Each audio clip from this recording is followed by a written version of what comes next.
What's going on, everybody? Josh Engleman for Awesemo.com, and I am back with my NBA DFS contenders on FanDuel for Christmas Day, December 25th. Now be sure to hit that like button, subscribe to the channel, and hit the notification bell so you know when everything goes live. Follow me on Twitter at Josh Engleman. It's the only place you're going to get updates to my sim results as we get closer to lock. Let me know in the comments section who is your favorite and least favorite of my contenders for Saturday's slate, depending on when you're watching this. It's being recorded on Friday. Get ready for 27 more people to be ruled out for COVID. Nothing I can do about it right now. Look for my updates. Finally, shout out to No House Advantage for being the presenting sponsor of this video. Use the promo code Awesemo when signing up to get up to $25 on your first deposit.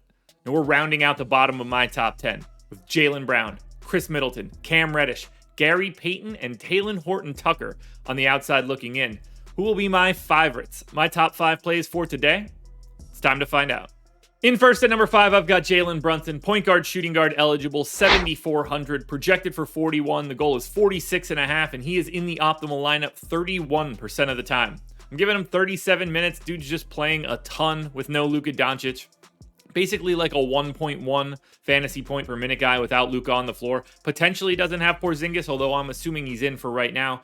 26% usage, 22 real points, 5 boards, 8 assists. Pace neutral spot against Utah, but if Dallas wants to be in this game, I think we're going to have to see a lot out of Brunson. And at 7,400 with no Luka, I still think he's slightly underpriced.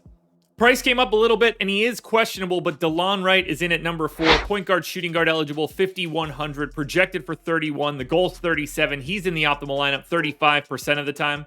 I'm going to assume that he is healthy and ready to go for Saturday. 34 minutes, 0.9 fantasy points per minute. Not a ton of usage, but a ton of everything else.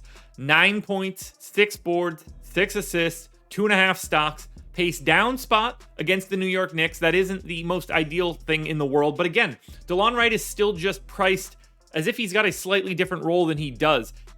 He's going to play big. If he's able to be on the floor, he's going to play 34 minutes or more. 5,100 probably just not enough for him, especially with point guard and shooting guard eligibility. Taking a bit of a step up in tier number 3, Robert Williams, power forward center eligible, 5,600, great price, projected 35, goals 39, optimal lineup 40% of the time. Robert Williams is just a different guy when Al Horford isn't on the floor, and he's not on the floor for Saturday. So 30 minutes, 1.14 fantasy points per minute, 12% usage, not the best. Shout out to my dog for yelling and screaming during this recording. I don't know if you could hear it or not, but if you can, that's who it is.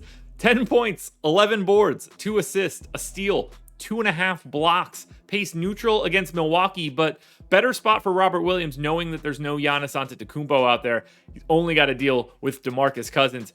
I think Robert Williams could have a monster day, and the fact that you could roster him in the power forward spot, even better.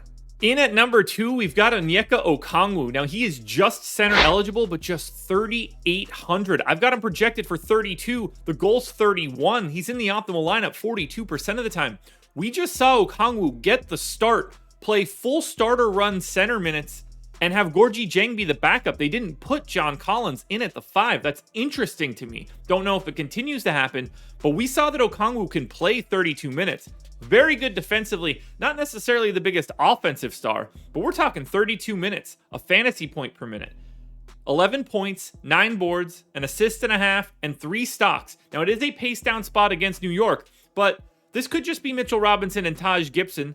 That's fine. This isn't the most imposing center set you're going to find. So, Okongwu, if he is starting again at center, and I have no reason to suspect he wouldn't, they're willing to play him the monster minutes. This is the spot for me. He's one of the best values you're going to find. $3,800, $300 above the minimum. It's a great value. Now, before we get to that number 1 contender, one last reminder to hit the like button, subscribe to the channel, hit the notification bell so you know when everything goes live. Follow me on Twitter at Josh Engleman. That's where you'll get the updates to my sims as we get closer to lock. I need you to let me know in the comments who your favorite and least favorite contenders are. And finally, one last time, shout out to No House Advantage, the presenting sponsor of this video. Go sign up using that promo code Awesemo. This one's pretty easy. The number 1 contender for Christmas Day is James Harden. Point guard, shooting guard eligible, 10,200. Projected for 60, and the goal, 58.5. Optimal lineup 52% of the time. We're jamming James Harden. Assuming that he can play the full freight, I got him in for 38 minutes because they are pretty shorthanded. 1.58 fantasy points per minute here. No Durant and no LaMarcus Aldridge. 35% usage. 32 real points. 11 boards. 8.5 assists. 2 stocks. Monster pace up spot against the Lakers, who honestly just aren't very good. This is an incredible spot for James Harden. As long as he can handle the minutes, he's got the biggest ceiling of them all.